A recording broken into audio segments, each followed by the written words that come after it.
Keçək öz əsas mövzumuza, çünki bugün materiallarımız çoxdur.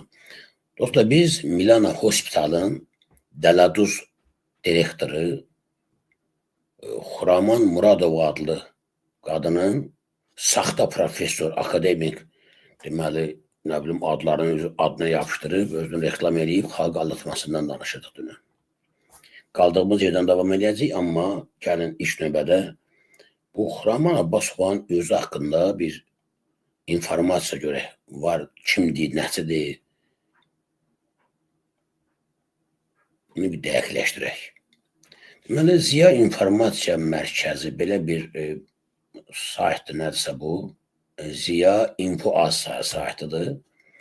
Burada dostlar, Xuraman Muradova haqqında 18 iyul 2023-cü ildə Xuraman Muradova 1965 belə bir yazı gedib. Xuraman İsmail qızı Muradova 1965-ci ilin avqust ayının 22-də bu tip professorudur. Bilirsiniz də, indi özünü tip professoru kimi, nə bilim, təqdimi, nəyin professorudur mən bilmirəm, amma indi bir klinikanın sahibəyi özünü filan Milano Hospitalın, nə bilim, sədri, direktoru yazıb, sonra da professoru yazırsa, insanlarda istər-istəməz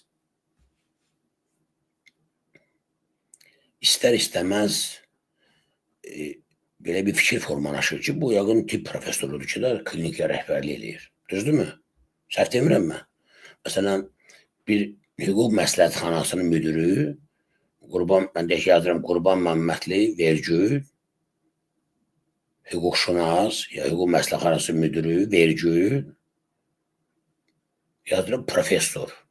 Sən məni hansı elm üzrə professor kimi tanıyasın? Lütfen xahişim yazın.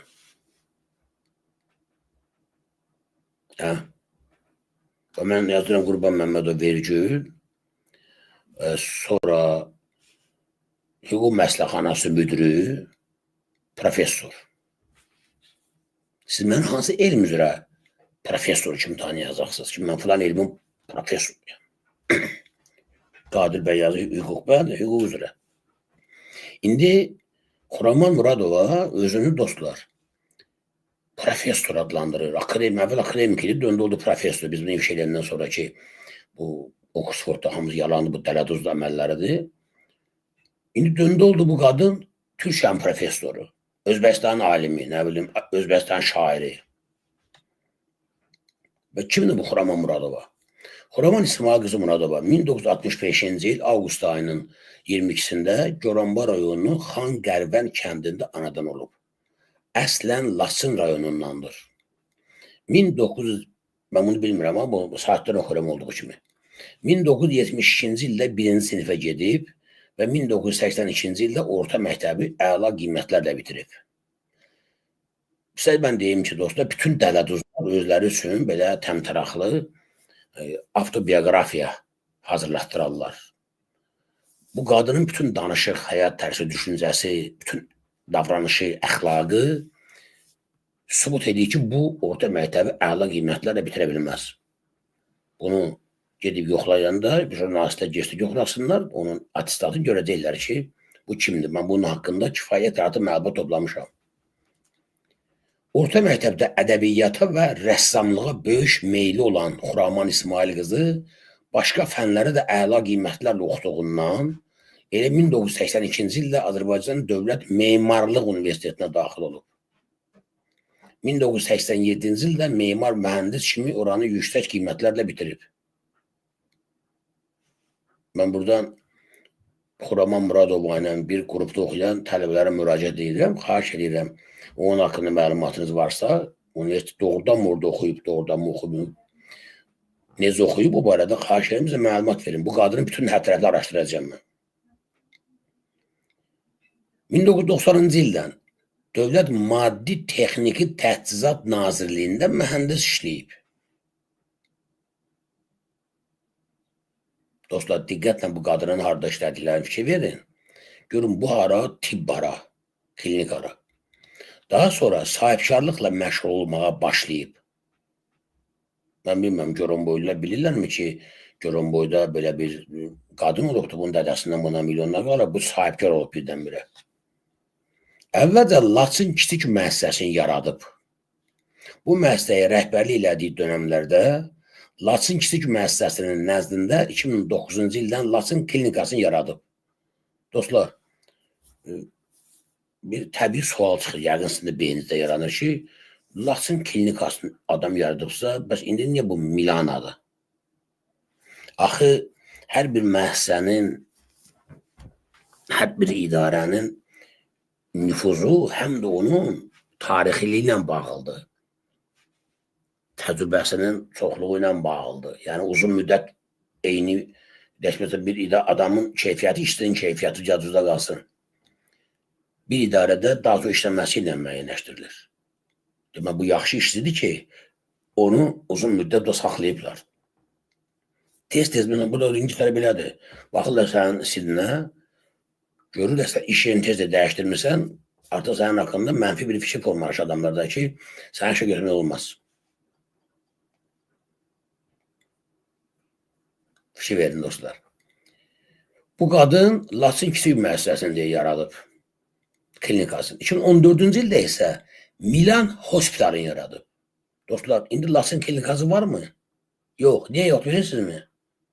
Çünki o vaxt Laçın klinikasında qanunsuzluqlar, dələduzluq faktları aşkar olunduğuna görə xalq arasında ifşa olundu, adını dəyişdi, qoydu Milan. Xuraman xanım 15 ildəki tibb sahəsində çalışır. Bir sahibkar kimi xalqımıza bu müqəddəs yolda xidmət edir.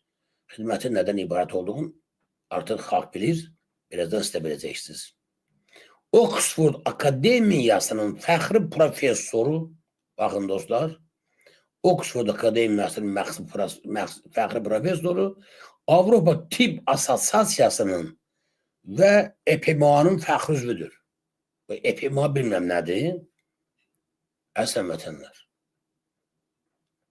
Azərbaycan xalqını bu qaydada yalan reklamla aldadıb insanları məhv edirlər, şikəst edirlər. Biz indi qaydaq öz mövzumuza, dostlar. Qalmışdıq Oxford Akademiyasının fəxri professoru, Avropa Tibb Assosiasiyasının və EMPA-nın fəxri üzvü Xuramanın üstündə. Xuraman İsmail qızı Muradova şərəfli, qeyrətli və xeyirxah iş qadını olmaqla yanaşı saat yazır. Həm də istedadlı şairədir.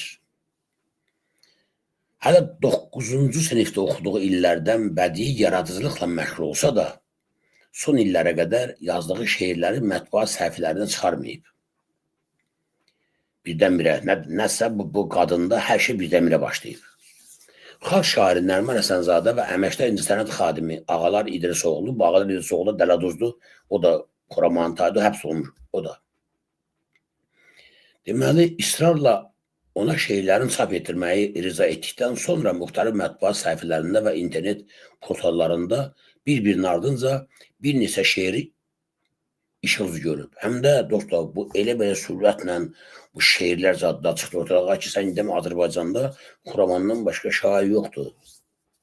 Nə Bəxtiyar Vahabzadə, nə başqaları, nə qədər kəs şairlər var. Bu günlər Azərbaycanda kimdən soruşsa, şair kimi ancaq Xuramanı tanıyırlar. Çox maraqlı, gözəl dövlətdə yaşayırıq. Xuraman şair imiş, sən demə. Həmin şeirlər oxucular tərəfindən böyük maraqla qarşılanıb. Hansı şeirdir bilmirəm mən. Qısa bir müddətdə Xuraman Muradovanın imzası ədəbiyyat sevərlər arasında məşhurlaşıb. Azərbaycan Yazıçılar Birliyinə üzv seçilib. Orada o dabbaq vuran mal kimi ağzını suya axan kişilər var idi, nağratı kişilər. Anar, nə bilmə. Onlar bu Xuramanı görəndə deyəsən ayrı-ayrı olublar. Onu heç anlamayıblar ki, bu qadının ümumiyyətlə yazdığının poeziya ilə əlaqəsi var, yoxsa yox. Bir neçə fəxr fərma və mükafatlarla təltif olunub. Bunu həmin sadə o vaxt yazırdı. O cümlədən 2-ci Türk Dünyası Ədəbiyyat və Kitab Festivalında Türk Dünyasının onur medalına, mən bu medalın statusunu bilmirəm, mən bilmirəm ki, Türk Dünyasının onur medalını təsis edən adamlar, verən adamlar ümumiyyətlə bilirlərmi ki, bu medalı kimə veriblər? Bu adam özü kimdir ümumiyyətlə? Azərbaycan Respublikası Təhsil Mərkəzi tərəfindən Abdullah Şaiq mükafatına, Azərbaycan Sahibkarlar Qadınlar İctimai Birliyi tərəfindən Xurşid Baxının Natəva mükafatına, Borsalı Nəşriyyatı və Zirvə İnformasiya Mərkəzi tərəfindən zirvə, o gün mən sizə dedim də, deməli dostlar, Azərbaycanda bu mükafatlar necə verilir? Gəlir deyir ki, bir 50 manat, 100 manat ver, Məşədi sənə bir dənə mükafat yazım. Gətir bir dənə fəxri fərman verir, nə eləyir? O da onu döşürürdür arxasında, hər gəlinə göstərir ki, bunların heç birinin, o gün mən dedim, beynəlxalq mütəşəkkil cinayətçilərə qarşı mübarizə təşkilatı ki var, onların o hesabatlarında gözəl bir ifadə var, mənasız təriflər düşkünü. Mənasız təriflər. Mənasız, anlaqsız mükafatlar. Heç bir hüquq statüsü yoxdur bu şeylərin. İstəyirsə mən sənə bir dənə Azad Film TV-nin adına bir dənə qramatı göndərim, nə bilim, fəxri fərman göndərim. Hətta fərman yazım ki, fərman, Azad Filmin bilimə fərmanı, ayıbdır böyle şeylər. Sadəcə bizim millətimiz bu şeylərə fikir vermir, amma reklam işləyir dostlar. Reklam işləyir, necə işləyir, diqqətini baxı görəcəksiniz. Ellərin şərəfinə bir alqış istəyirəm sizdən. Turan ellərinin şərəfinə bir alqış istəyir bizdən. Azərbaycan qadınlarının bədbəxtliyi üzərində özünə harın həyat qurub, iri buynuzlu havadarların hesabına kef çəkən Xuraman Muradovanı tanıyın və dostlar ehtiyatlı olun. Lütfən, lütfən, lütfən. Və daha nədən? Bir alqış istəyirəm sizdən. Nəyə görə ehtiyatlı olmalısınız? Nəyə görə mən Azərbaycan vətəndaşlarına bugün məhz bu mövzu ilə tanış olmaq qərarına gəldim? İndi biləcəksiniz. Deməli, bizim başımız qatışıb böyük mövzulara, Azərbaycanla bağlı, onun gələcəyi ilə bağlı, ətrafımızda baş verən hadisələrə. Fevral ayında deyəsən, tarixini dəqiqləşdirək bunun. 6 fevralda sağ olsun Müsavat.com deməli saytında belə bir məlumat yayıldı ki, Səhiyyə Naziri bu məşhur həkimlərin lisenziyasını ləğv edib. Əziz vətəndaşlar, siz bu qadınların bir sifətinə baxın, onların yaşlarına baxın. İstəyirəm hamınızın fikrini burada oxuyam. Hamınız fikrini yazsın ki, bu yaşda bu qadınların məşhurluğu nə ilə bağlıdır Azərbaycanda? Sağ olsun, indi qəzetdə yazıbdır ki, bu məşhur həkimlərin lisenziyası ləğv edilib. Misal üçün, mən məşhur həkim deyəndə Azərbaycanda Paşa Qəlbinur göz həkimi, buradan da salamlayıram. Məsələn, başqa məşhur həkim kimə deyirlər, məşhur həkim. Azərbaycanda məşhur həkim kimlərdir? Allah rəhmət eləsin, Topçubaşev adına klinika var. Və ya mədə, bağırsaq şeyləri üzrə, cərrahi əməliyyatlar üzrə çox məşhur həkimlər var. Mən də buradan adını çəkib istəmirəm, hədəfə gətirəm. Məsələn, hər hansı bir xəstəliklə bağlı danışanda sən deyir, get filan həkim yanı. Ya burun boğaz əgər Rəşid müəllimdir, Rəşid müəllim həkim deyir, Rəşid müəllim bilməm, indi həkimliklə məşğul yoxsa yox. Rəşid müəllim gözəl ziyalıdır deyən Azərbaycanda yaxşı bir ziyalı adı çək deyəndə Rəşid müəllim hamının yadına düşür. Adım sözüm deyən adam, söhbət həkimlərdən gedir dostlar. Düzdür, indi tarixlə bağlı, dünyasını dəyişən bir çox həkimlər var. O da məsələn İzzət xanım var idi göz sahəsində. Esteri vaxtında dünya göz həkimlərinin simpoziyumuna SSR həkimləri onun başlığı altında gedirdi. İzzət xanım məşhur. İndi onu iştirak nəslə bunu tanımırlar. Amma məsələn, boğaz qulaq deyək ki, burun qulaq, boğaz cərraha deyəndə misal deyirəm ama bunu ki, get falan Rəşad həkim var onun yanına. Və ya da neyroxirurgiya üzrə Vadim var, get onun yanına. Mən yəni hər sahənin özünün məşhur həkimi var. Əslən vətənlər. İndi yayılan məlumatlara görə o informasiyanı özü yazıb bu qadın göndərib. Memarlıq fakültəsini qutaran Xuraman bəs bu həkimlik sahəsi necə məşhurlaşa bilir? Burada həkim Emin Əfəndiyev yazırlar yoldaşlar. Rəşid bəy həkim. Yazdı ki, Rəşid müəllim mühazirə məşğul olur. Mən dəqiq bilmirəm, yəni məlumatım yoxdur.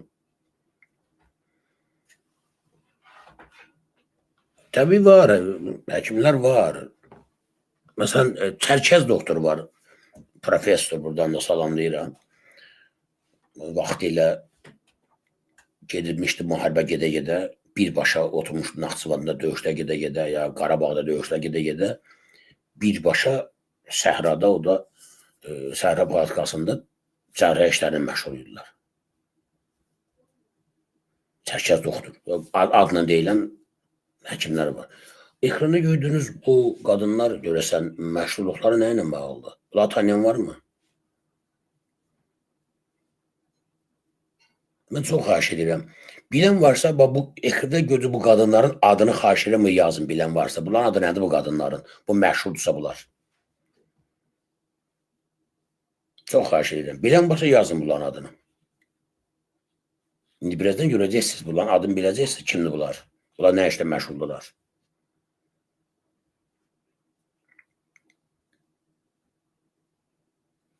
Sevgili xanım yazır ki, Rəşad Cərrah.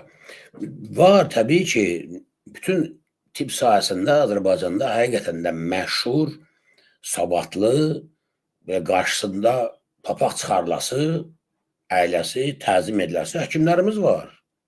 İstər ginekologiya sahəsində, istər cərrahiyyə sahəsində, istər nə bilim, mədə bağırsaq, burunqulaq, boğaz. Mən sizə bir şey deyim, məsələn, Türkiyədə mənim dostlarım var idi. Onlar gəlmişdilər, o vaxtı mən dedilər ki, bizdə olan məlumata görə burunqulaq, boğaz cərrahları Azərbaycanda daha məşhurdur, daha qabiliyyətlidirlər.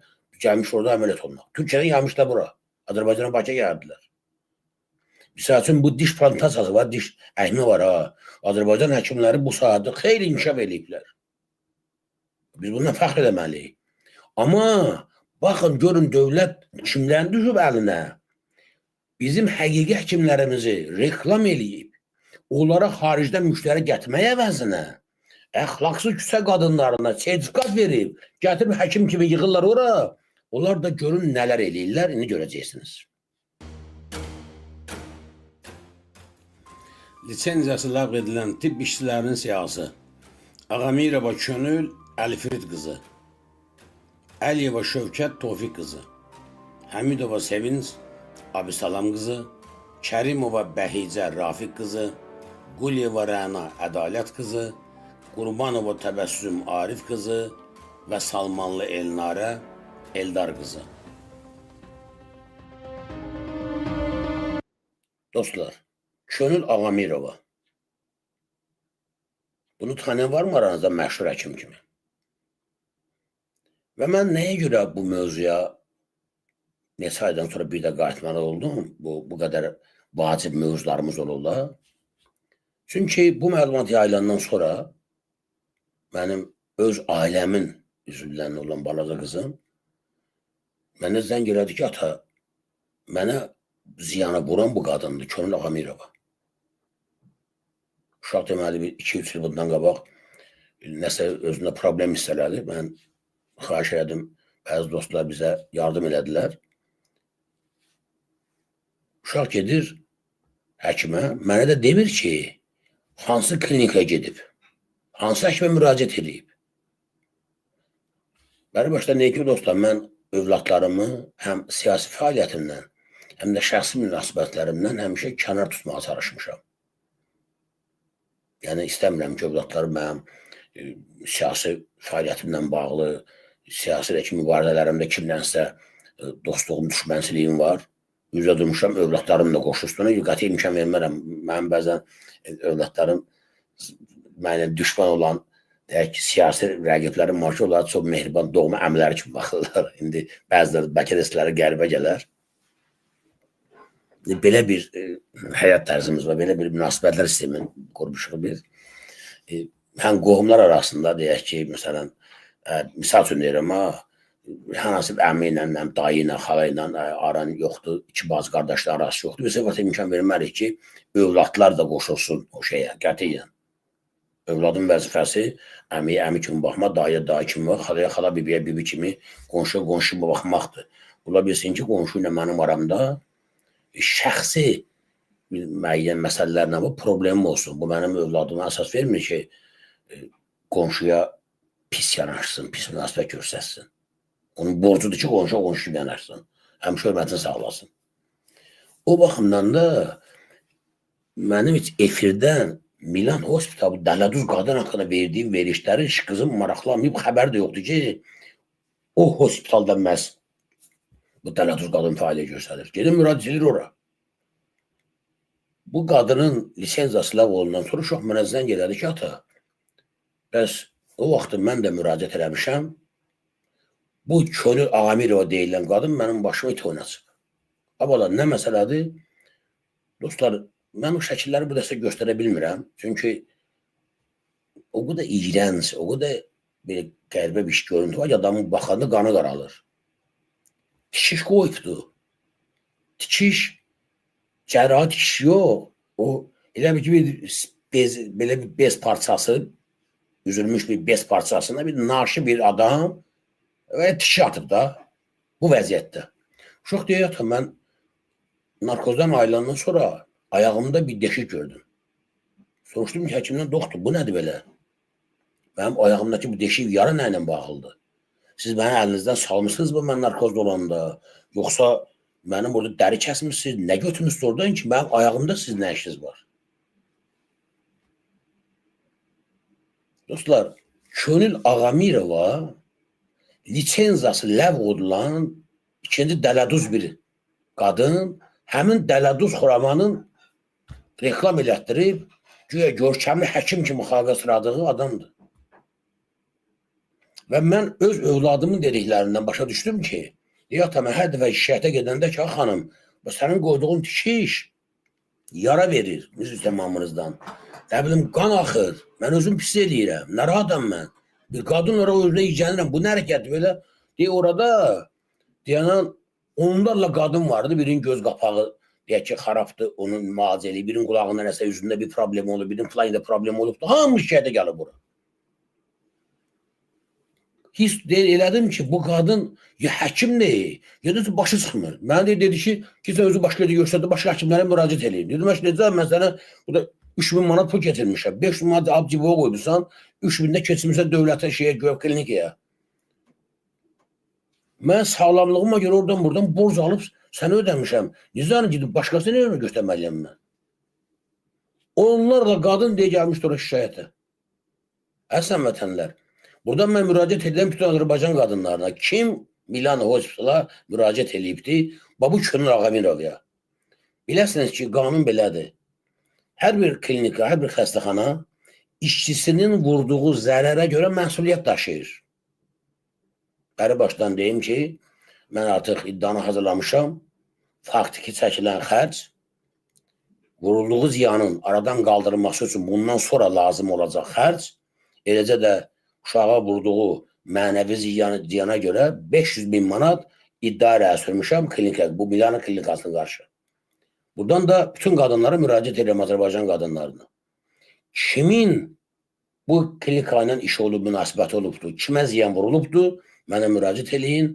Mən sizə iddia zərərini yazmaqda, sübutların toplanmasında əlimdən gələn kömək eləyəcəyəm. Siz bir dənə dövlət rüsumunu ödəyəcəksiniz məhkəməyə. Bu klinika kimlərə nə ziyan vurub, hamısını qəpiylə də ödəməlidir. Və bu andan etibarən mən Azərbaycan xalqına müraciət edirəm.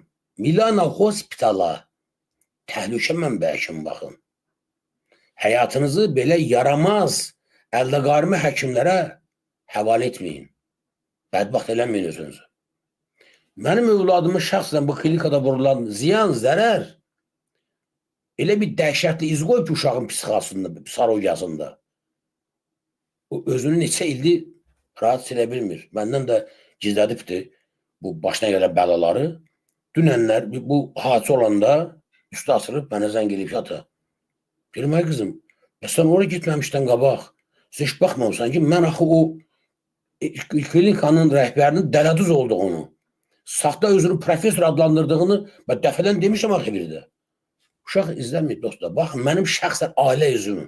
Əgər mənim apardığım bu efiri izləyib onu görməyibsə, bilmirsə, görün nə qədər sadə Azərbaycan vətəndaşı bu xuramanın özünü profesor, akademik, Türkiyənin profesoru, Özbəkistanın profesoru, akademik, şair, nə adlandırmaqla Nə qədər qadın və qızlarımızı ora cəbr edib bədbəxt ediblər. Mən burada Səhiyyə Nazirliyinə müraciət edirəm. Bu məsələlərə sadəcə olaraq lisenziya ləğv etməklə bunu bitmiş hesab eləmək olmaz. O lisenziyanı kim verir bu qadına? Bu qadının tip təhsili olmuyor. Bunun bir cərrahi təcrübəsi olmuyor. Buna kimdir o lisenziyanı verən ki, dələduz bir qadın, başqa dələduz qadınları, əxlaqsızları başına yığıb, orada xalqımızın başına onu açsınlar. Qanun belədir. Ödədiyiniz pul son qəpiyinə qədər özünə qaytarılmalıdır. Sizə dəydiyi zərərini o ki, bədəndə müəyyən eybəcərliklər qoyub, fərqi yoxdur. Onu oradan qaldırmaq üçün lazım olan bütün xərcləri bu klinika ödəməlidir və sizə dəyən mənəvi ziyan, işte 1 milyon qoyun, 210 milyon qoyun, nə qoysu qoyun, canlara çıxmalı ödəməlidirlər. Və Milano Hospitala müraciət eləməyin. Bir xalq olaraq, millət olaraq biz bunu anlamalıyıq, əldə verməliyik ki, boykot edək bu alçaqları. Bunlar xalqın pulu ilə, yetim-yesirin pulu ilə deməli, sərvət toplayırlar. Özündən bilirsiniz də 300 min manatlıq maşın o bir məşhur şəkili var, oturub paylaşır, reklam edir özünü. Güya, sonra mənə aydın oldu ki, nəyə görə bu dələduz qadın ordu ilə məsələ qədədir. Axı, bizim xalqın bir həssaslığı var bəzi mövzulara. Filan kəs orduya kömək eləyir. Nəyin hesabına? Bu pul səndə hardandır? Əslən vətənlər. Azərbaycan qadınlarını aldadıb onları bədbəxt eləməklə əldə edilən pulun orduya verilməsi, yetimə yesirə verilməsi heç kəsə qazandıra bilməz. Biz bu əxlaqsız cəmiyyətə, bu murdar insanlara dostlar, tabi olmamalı, gözcü olmalıyıq. Biz bu vəziyyətə aradan qaldırmaq üçün millət olaraq əllə verməliyik. Millət olaraq sifətimizi qoymalıyıq ortalığa ki, ay qardaş, hamıya xəbər verin bir-birinizə ki, bu klinikalara müraciət eləmən tək Milan Hospital deyil. Tək bu qadın deyil ki.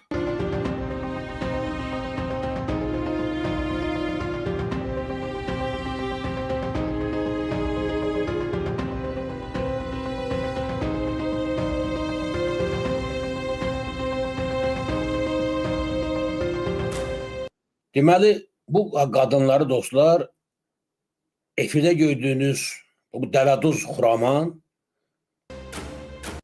reklam elətdirməklə ay məşhur həkimlər, nə bilim, belə təcrübəli, özü necə gedib saxta Oxford akademik olub, özü necə indi özünü professor adlandırır. Dostlar, mən təcrübələnən birisi nədir? Nə Səhiyyə Nazirliyində, nə Azərbaycan Elm Ocaqlarının Təhsil Nazirliyində, nə vaxtda elmi dərəcə verən idarə ki var, Ali Attestasiya Komissiyası deyək də, vaxt üzrə istəyirəm, Rostuyunda hatta sonra komissiya gedir, o vaxtdan qalıb bizim yadımızda vaxt edim mən. Ali Attestasiya Komissiyası ki var, elmi dərəcə verir. Bunlar prokurorluğa müraciət edəmədilər ki, bu qadının yoxluğunu görün, bura profesor kim verir? Ayət millət. Əgər bir adam dövlətin rəsmi kanalında, dövlət hüquq mühafizə orqanlarının gözü qarşısında fəaliyyət göstərən bir efirdə, bir saytda özünü professor adlandırırsa, vətəndaşın ona inanmamaq lüksü yoxdur. Başa düşürsünüz? Mən şəxsən baxıram, görürəm ki, yolun qırağında bir dənə firma açılıb, üstünə yazılıbdır ki, hüquq məsləhətxanası, hüquqşünas Əliqulu Hüseynquliyev. Mən bunun hüquqşünas kimi qəbul edirəm. Mən nə bilim ki, hakimiyyət gətirib dələdüzü qoyub ora, o mənə alladacaqdır. Girirəm ora, pulumu ödəyirəm, məsləhət alıram. Sonra aydınlar ki, onun mənə verdiyi məsləhət əsassızdır, yalandır. Qanuna ziddir onun verdiyi məsləhət. Efirdə gördüyünüz bu xanım, buna xanım demək mümkündürsə, bunun hicabı da, Quranı da, hər şey öz əxlaqsızlığını gizlətmək üçündür, pərdələmək üçündür, əslən vətənlər. 60 yaşı var indi. Bu qadının bu günləri o Milan Hospitalda çıxdığı oyunlardan danışan bəzi onların işçiləri var, mən deyirlər. Mən istəmirəm burada o şeylərdən söhbət edirəm. Onun şəxsiyyəti özünə aiddir. Ancaq mən burada müraciət edirəm prokurorluğa. Ortalıqda fakt var. Qadın özünü əsassız olaraq professor kimi xalqa sırayıb, özdə Oxford professoru, Türkiyə professoru, Azərbaycan yox ha. Ancaq beynəlxalq təşkilatların professorudur bu qadın. Adamları cəlb edib ora və bugün bunun o lisenziyası ləğv olan həkim ki var ha, onun əməliyyat etdiyi bütün qadınları prokurorluq çağırıb yoxlamalıdır, soruşmalıdır ki, sənin axırın necə olub?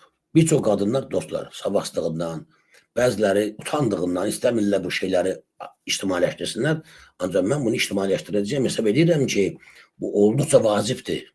Bu şey gözünmə olmaz. Qadınlar hərəsi bir problemlə, bir dərdlə o natamamlı komplekslərdən qaldırmaq üçün gedirlər, inanırlar, müalicəyə gedirlər. Bunlar hardan bilsinlər ki, burada cərrahla oturan adi dərzi də deyilib, palta tikməyə də ömrü boyu görmü bacarmır. Mən buradan şəxsən uşağımla bağlı bir çox şeylər danışa bilmirəm. Bu qadın, bu həkim adına gördüyünüz efidə bir qadın ki var ha, bu özü necə aparırmış. Deməli, təsəvvür edin ki, bir gündə 4-5 doğru töküdü o da öz aləmində. Kişinin qızı həkimdir. Hamıda da problem var.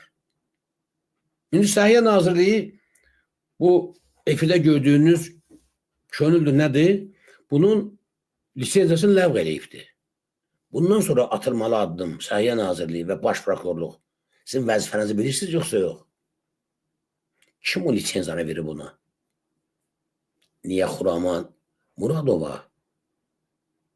Bilə-bilə ki, bu qadın həkim zad deyil. Onun heç bir qabiliyyəti yoxdur. Onu reklam elətdirib televiziyalarda. Azərbaycan qadınlarını orada cəb edib bədbaxt eləyiblər. Və o televiziyalar hansı pulun müqabilində bunları reklam eləyirlər. Bugün də reklam davam edir dostlar. Bu tək bunlar deyil.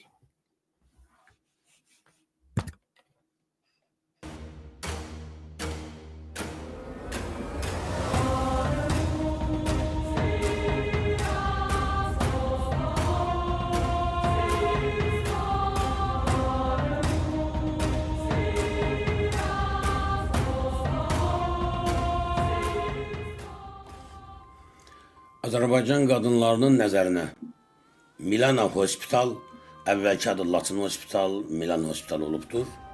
Milana Hospital tərəfindən zərərsəmiş bütün qadınlar mənə müraciət edə bilərsiniz.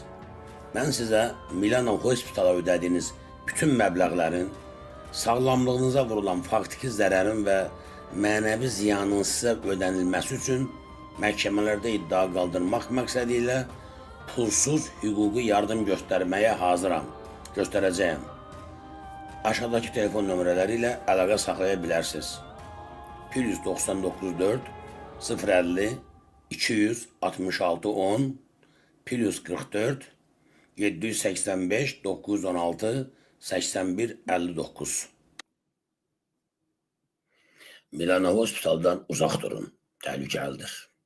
Həyatınızı saxta həkimlərə etibar etməyin. Dostlar, mən buradan bir daha istəyirəm Səhiyyə Nazirliyinə müraciət edin. Bilməyim, o nazir kimdir, tanımıram. Resmində təzə qoyublar. Məsələ Milana Hospitalla bitməməlidir. Azərbaycanda lisenziyası ləğv edilən bu qadınlar ki var, bunların işlədiyi bütün klinikada yoxlanmalıdır. Hamısı. Bunları ora kim işə götürüb, necə işə götürüblər, hansı şərtlərlə, adamlardan nə qədər pullar alınıbdır, o pulların vergisi verilib, verilməyibdir. Məsələn, bizim uşaq deyir ki, bu könül mənə deyir, çağırdı, gecə deyir, saat 2-də mənə zəng elədi ki, sabah əməliyyata gəlməmişdən qabaq, qalxırsa mənim yanıma, sonra düşərik. Mən nə yaxşı, ya başı salacağım, deyir, mənə çağırdı, deyir ki, əvvəl 500 manat sən mənə verməlisən, amma bunu ikisi demə. 3000'i də ödəyəcəksən Xuramana. Klinikanın hesabına. Orada deyir 7.000, 10.000, 15.000, 20.000 pul ödəyən adamlar var. Bəzi yazıq qadınlar bütün varların, yoxların, evləri, eşlərin bəzən də satıb gətirib oraya verənlər var. İnsan xəstədir, bədəndə bir narahatlıq hiss eləyir, gəlir Oxfordun professoruna müraciət edir. Nəticədə budur. Deməli, dostlar, Səhiyyə Naziri Teymur Musayev, burada sağ olsun, yeni müsavat yazıbdır bunu. Səhiyyə Naziri Teymur Musayev bir qrup cərrahan lisensiyasının ləğv edilməsi ilə bağlı əmr imzalayıb. Bu məluma gedib 6 fevralda dostlar. Qafur bəy zəng edib. Alo. Axşamınız xeyir Qurban bəy. Axır çıxır Qafura. Bu nefirdəsiz? Qurban bəy, 2 gündür bu məsələ ilə bağlı siz müzakirələr aparırsınız. Mən deyim də orada niyə? Mən öz fikrimi deyirəm də, bəlkə də ona görədir bu işlər açılmır, yoxlanılmır. Dediniz ki, həmin Xuraman Muradova Goranboy rayonunun Xanqərvə kəndində doğulub, oradandır. Bəli. İndi müraciət edirsiniz ki, Respublika prokurorluğu bu işlə bağlı cinayət iş aparsın da. Aparmalıdır, vəzifəsidir. Mən rəsmi ərizə də vermişəm. Respublika Prokuror İstintaq İdarəsinin rəisi Neymət Əvəzov həmin kətdəndir. Oo, belə deyil. Aydın. Bilmir. Neymət Əvəzovun bacısı Naftalanda qəbirstanlığın yarısını zəbt edib 2 metr şəxsi bir evlərin arasında sanatoriya tikdiribdir. Onu ləğv eləyə bilmirlər. İndi Xuraman ləğv eləyəcəklər. Kim eləyəcəkdir Qurban bəy? Belə də mafiyadır. Bu əldə veriblər, korrupsiya belənsi əmələ gəlir. Ona görə Respublika Prokuraturasından biz bunu gözləmirik. İstəsə Neymət Əvəzov səhərləri çağırtdılar Xuramanı. Yaqın ki bilir də o neçə vaxtı bu söhbətlər gedir. Bilmir ki öz kəndisi, bəlkə də qohumudur deyə bilmər. Qafur bəy, yox, əvəzlik deyil. Əvvəla mən sizə deyim ki, mən bunları öyrənmişəm. Bunların kətlərində ən hörmətsiz ailə olub. Bunların ümumiyyətlə müəyyən problemləri var. İstəmirəm bu danışıb bu şəxsiyyətləri ilə bağlı. Amma bu dəqiqə, bu son vaxtlar ki, bu reklamı gedir, bunu müdafiə edirlər. Bunun arxasında duran Xanlar Vəliyevdir, Mais Bərxudarovdur. Ona görə bunun bütün məclislərin başında Xanlar Vəliyev şəxsən Mais Bərxudarov oturur. Bu Hikmət Mirzəyevi də o şəkil çəkdirib neyinib, sui-istifadə edir. Ordu ilə bu münasibət qurmaqla faktik olaraq bu qadın öz tələddüzlüğünü ordunun elə bir ki, müdafiəsi altına alıbdır. Ordu rəhbərliyi dəyişəndə mütləq o əvəzedici adamın neşvir olacaq, mən inanmıram orada ola. Çünki bu ailə haqqında kətdə mən maraqlanmışam da, hamı onlara nifrət edir. Normal ailə kim ola tanımırlar. Qurban bəy, nə qədər siz dediyiniz doğrudur, həqiqətdir. Nə qədər də olsa Neymət Əvəzov balaca adam deyil ki, Respublika Prokuraturasında. İstintaq İdarəsinin rəisidir. Özü də o kətdəndir. Mütləq araşdırmalıdır. Araşdırmalıdır da bunu. Söhbət bir hissədən gedir. Mən istəyirəm burada hamı bilsin, dostlar. Mən bu məsələnin gündəmdə saxlayacağım. Sona çatana qədər. Deməli, dünya miqyasında bilərsiniz, çişi suların yuyulmasının ən çox sınalmış 3 metr yolu var. Qumarxanalardır, tikinti biznesidir və klinikalardır. Səhiyyə sahəsi. Çişli pulların yuyulmasının qanunu tapıblar. Belə 3 yolu var. Qumarxana gedir, məsələn, deyək ki, rüşvət alıb, evində bir 10 milyon pulu var. Gedir Qumarxana ilə danışır, rəsmiləşdirir ki, güya mən burada yadım pul udum. 10 milyon al, 1 milyon verirəm, 2 milyon verirəm. Sən mənə bir dənə sənət ver ki, mən buradan 8 milyon pul udmuşam. Aydındır? Və yaxud da tikintiyə qoyurlar çişli pulları tikintiyə. Güya ki, bu tikinti gedib kredi götürür bankdan. Baxın. Axa, evdə rüşvətlə aldığı pulları var. O kreditdə olsa bağlayacaq o, həmin o rüşvətlə. Amma nə edir? Krediti alır, güya ki, binanı kreditlə dikdi. Müsatı cəmaata küllü müddətdə pul alır. Evindəki pulla da aparır, kreditin bağlayıb, bitdi. Səndən ondan bundan aldığı pulları legallaşdırırlar. Deyir, mən qazanmışam da tikintidən. Və bu klinikalar.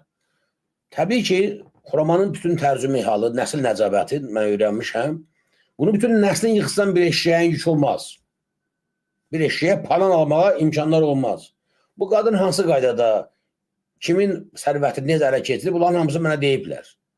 Bu barədə söhbət ondan getmir. Amma bu qadının əlindəki sərvət belə bir klinika açmağa 30 min, 100 min dəyəri olan tibbi ləvazimatlar almağa imkan vermir. Hətta klinikada Türkiyədən alınan bəzi firmalardan ki, məlum şey alıblar, material alıblar, cihazlar, zadlar, onların pulunu verməməkdə, tələduzluq eləməkdə, işçiləri onun bu üzdə qoymağa məcbur eləməkdə də en qədər faktlar var. Amma vacib olan nədir? Prokurorluq araşdırmalıdır bunun mənbəyi. Bura qoyulan bu pul var ha, bunun vergisi verilməyibdir. 100% mən əminəm ki, həmin bu Xuraman və bununki kimi başqa klinikalar ki var, bunlar hamısı Azərbaycanda çirkli pulların yuyulma vasitəsidir. Hə, bunlar açılar mı indiki rejim vaxtında? Açılmaz təbii. Mən bu günləri dostlar, gələcək ittihamlar üçün sadəcə fakt qoyuram ortalığa, subutları indidən yazırıq tarixə ki, gələcəkdə bəzi orqanlar üçün çətinlik yaranmasın. Yoxsa bu hakimiyyətin dövründə bu cinayətlərin açılması imkanı yoxdur. Niyə? Çünki bunlar özləri bunu eləyiblər. Romanı çıxardırlar, İlham Əliyevə bir dənə şeirdir, nə bilim, onu təbrik elə, get, mehribanı təriflə və sonra bir neysə elə. Azərbaycan xalqın veriblər əxlaqsız və dələduzların caynağına. Necə bacarırlar, elə də Allah'ı soyurlar. Məsələ budur, Qafur bəy. Təşəkkürlər. Oldu Qurban bəy, mən yəni bildiyimi dedim, yəni ki, Çox sağ olun, nə qədər minnətdarım. olsa, Xanlar Vəliyev də dursa, kim də dursa bunun arxasında İstintaq İdarəsi, Respublikanın İstintaq İdarəsinin rəisi balaca adam deyil. Sabah bir nəfər göndərər, yoxlayarlar onu istəsələr. İstəmirlər hələ ki yəqin. Yox, məndə olan məlumata görə bu lisenziyalar ləğv olunandan sonra baş prokurorluqda cinayət işi qaldırılıb, bəndli olan məlumata görə araşdırma aparılır. Mən də ərzə göndərmişəm şəxsən Kamran Əliyevə və bu işin üstünə də axirə qədər mən duracağam ki, haqqı pozulan nə qədər Azərbaycan qadını var, canları çıxacaqlar, klinikalar hamısı ödəməlidir onlara vuran ziyanı. Dostlar, Qafura çox da minnətdarım, səni çox tutmayın. Çox. Deməli, baxın, fikir verin. Bu sonsuzluqla bağlı, bilirsiniz, bizim efirlərdə bu barədə bir 2 il bundan qabaq süjə getmişdi. Bir qadın mənə əri ilə zəng elədi ki, güya mənə sünni, nə bilim, uşaq düzəltmək üçün getdim filan həkimə. Bir məşhur qadın var, yadına çıxmır ki, o da bir klinika açıbdır. Öz üçün reklam edirlər də. Azərbaycan televiziyalarında bu işlə məşğuldurlar. Maarifləndirmə yox, elm yox, informasiya yox. Sadəcə olaraq pul verir, əxlaqsız qadınları, saxta bu professorları reklam eləsinlər. Biz o vaxt onları dəvət elədik efirə. Nə idi o şeyin adı? Klinikanın adı. Məşhur o da bir qadın adı ilə reklam olunur. Güya sünni maylamayla uşaq verirlər adamlara. Qadına deyibdir ki, sən hamiləsən. Xoşqadan çıxarır qadını ki, sən hamiləsən, təbii ki, edirəm, nə edirəm. Orada reklam eləyirlər. Qadın sonra gedir, bir həkimə özünü yoxlatdırır. Həkim deyir ki, nə hamiyazad deyirsən sən. Sən uşağın yoxdur. Qadı gəlir həmin Aytən, sağ ol, Aytən Səfərova, çox sağ olun. Yazdı sağ olsunlar. Aytən Səfərova. Fikir verin, dostlar, görün, ölkədən vəziyyətdədir. Gəlir Aytən Səfərovun üstünə ki, mən sənə burada pul vermişəm, nə bilim, ev eşimi satmışam, inəklərimi satmışam. Bu nə məsələdir? İnək dedim, yadıma düşdü. Bərdədən bir qadın 5 inəyin satır, dostlar. Gəldi verib o Milano Hospitala. Qızım onu da orada görübdür. Ki, bəs nəsə indi problemi olub qadının. İnək də əldən gedib, qadının sağlamlıqda da gedibdir. Qadını eləyir eybəcərəşdə sifətini. Özdə biləsiniz, bu adamlar gözəllik üçün bunu eləmirlər. O bəzi qadınlar kimi gedib o, mənə yüz göstərim, orasın, şişirtmək üçün yox. Mənim qadın xəstəlidir, gəlir, bu da baxır, professordur, Oxfordca, Türkiyə, gidib müraciət edir. Bunu da hər xəstəni qəbul edirlər. Tək pul ver bəstəlam.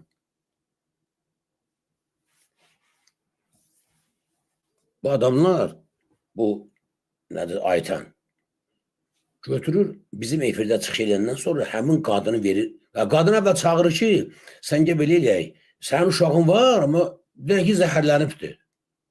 Deyir, nə zəhərlənmə, nə uşağı, məndə uşaq yox deyir, həkim baxır, gedib dövlət klinikası baxırlar, dövlət xəstəxanası deyir ki, sənin uşağın zaten yoxdur. Təsəvvür edirsiniz. Verdim məhkəməyə, həmin ailəni cərimələtdir ki, siz niyə mənim haqqımda gedib danışmışsınız? Və məhkəmə Ayten Səfərovanın iddiasını təmin edir dostlar. Ki, sən demə, Ayten Səfərovanın işgüzar nüfuzuna ziyan vurulubdur. Ölkə bu vəziyyətdədir. Bütün məhkəmə sistemi, bütün prokuror, bütün dövlət mafiyanın, cinayətkarların yanındadır, xalqın yanında yox. Gözünün qabağında qadın çıxır efirə, deyir ki, bak məndən pul alıb. Mən deyib ki, sən hamiləsən, götmüşüm, hamilə zadı yoxdur məndə, uşaq yoxdur. Deyir, zəhərlənib uşaq. Təzdən yeyilməli bu şeyləri. Belə olmaz dostlar. Bu belə getməməlidir. Deməli, Müsavat.com 6 fevralda məlumat yaymışdı ki, sertifikatca şəhadətləmələrin ləğv edilməsi haqqında baş prokuror yanında korrupsiya qarşı mübarizə baş idarəsinin, istintaq idarəsində başlanmış istintaqın nəticəsindən sonra imzalanıb. Yəni, baş prokurorluqda istintaq gedib, göyə bir nəticə əldə olunubdur. Ondan sonra liseycələr ləğv olub. Bir buradan soruşuram mən, Kamran Əliyev, o istintaqın nəticəsi necə olub? Orada nə araşdırmışsınız? Çox güman ki, vərdişeri baxıblar. Bu korrupsiya idarəsində olanda Kamran Əliyev 200 min dollar elə rüşvət almışdı Bəybara Hüseynovdan. Yəqin klinikaların hamısını hərəsindən bir 5-10 milyon alıblar. İşi bağlayıblar, 2-3 dənə də bu dələduz həkimin liseycəsini ləğv edib işi bitiriblər.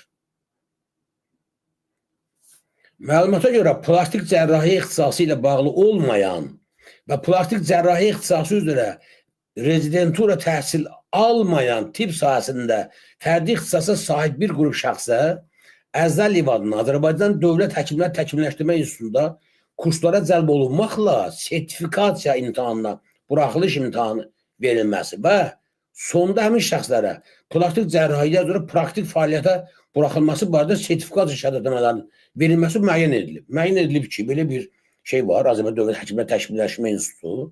Bunu çağırırlar güya kimlərisə, onlara lisenlə belə ki, gedin siz cəmaata doğrunu tökün. Gedin siz cərrahsınız. Yazıq Çərkəz doktor. Çərkəz doktor cərrahdır, bu əxlaqsız qadınlardır. Bu dələdizlərdir dostlar. Mən əxlaqsız deyəndə, mən üzr istəyirəm, mən düzgün başa düşürəm. Mən onların yatağı, matağı, şəxsi münasibətlərini demirəm, amma mən çox bu sözü ilə vəziş eləmişəm, işlədirəm. Əxlaqsızlıq deyəndə adamların şəxsi həyatı məni maraqlandırmır.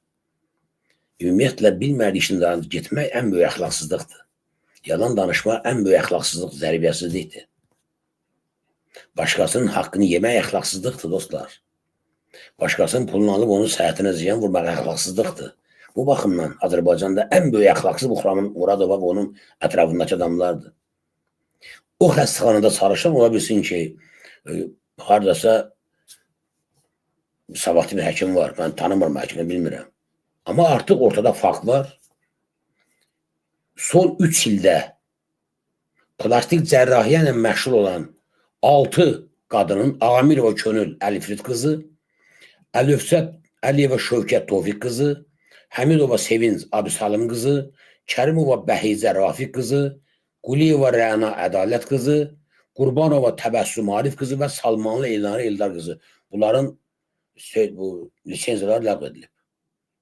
Bunlar həkim deyirlər. Amma bunlar son 3 ildə nə qədər qadın bədbaxt eləyiblər, evini yıxıblar.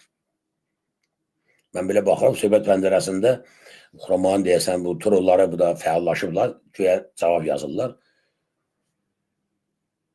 Mən buradan bir daha müraciət edirəm Azərbaycan vətəndaşlarına, xüsusilə də Azərbaycan qadınlarına. Milana hospitala müraciət etməyin. Azərbaycan dövlətinin kifayət qədər sağlam, çox yüksək səviyyəli həkimlər işləyən dövlət xəstəxanaları var.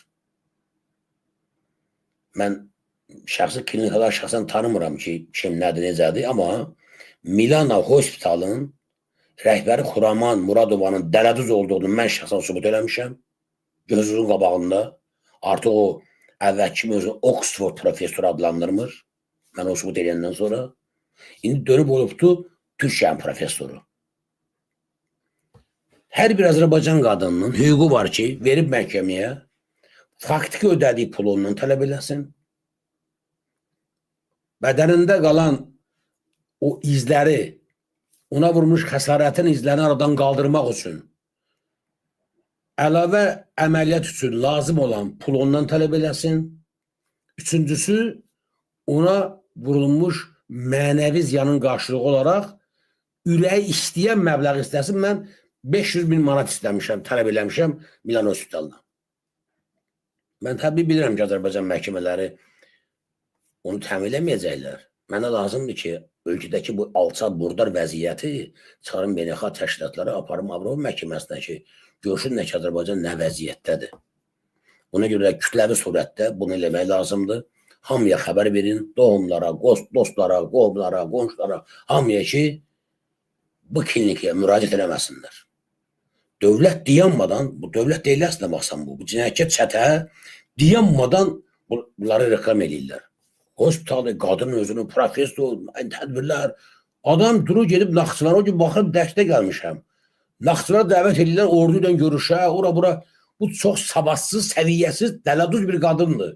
Bu qadını sənə, dostlar, obraz kimi sırmaqla təqdim eləməklə sənin bir millət olaraq bu qadın səviyyəsində olduğunu sənə qandırmağa çalışırlar.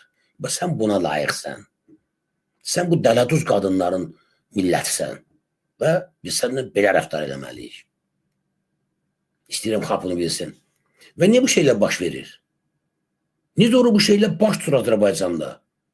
Niyə? Dostlar, bunun çox elementar bir səbəbi var. Çox adi. Çünki biz millət olaraq hələ də bir çox dəyərlərin mənasını bilmirik. Dəyərlər oturuşmur bizim cəmiyyətdə. Başqa dələduzlara biri də budur, dostlar. Baxın, əməliyyatda canlı açan plastik cərrahın da lisenziyası ləğv olundu. Baxın, fikir verin. Bu adamlar yəni özlərini, bədənlərini reklamla məşğuldular. Bu qadınla işləyib Azərtürk Med Klinikada. Baxın, sağ olsun, müsavatlı bunu yayıb heç olmasa. Azərtürk Med nədir bilmirəm mən. Müraciət eləməyin, nə Azərtürk Medə, nə bu media nədir bu, Milanoya həyatınıza yazdığınız gəlsin. Bunları tanıdın, başqalarını, insanları xəbərdar eləyin ki, bunlar dələduzdular. Ay kişilər. Və nəyə görə bu şeylər baş verir? Çünki bizim cəmiyyətimiz belə səviyyəsiz haldayıq. Ekranda baxın, İşgəncələr əleyhinə araşdırma mərkəzi adlı istifadəsinin paylaşımı. Təbrik edirlər kimi bugün tanınmış vəkil, hüquq müdafiəçi Ezin Sadoğun doğum günüdür deyə bunu təbrik edirlər. Bizim üzr istəyirəm, efir vaxtımız bitdi. Gəlin belə eləyək. Bunu saxıya sabah. Bu çox ciddi mövzudur. Bu barədə sabah danışarıq. Hələlik, gedəriniz xeyrə qalsın. Allah amanında olun. Bəyənin, paylaşın, hamıya xəbər verin. Əl-ələ verib xalqımızı bu dələduzlardan qorumalıyıq. Sabah saat 21:00-da görüşmək ümidilə. Sağ olun.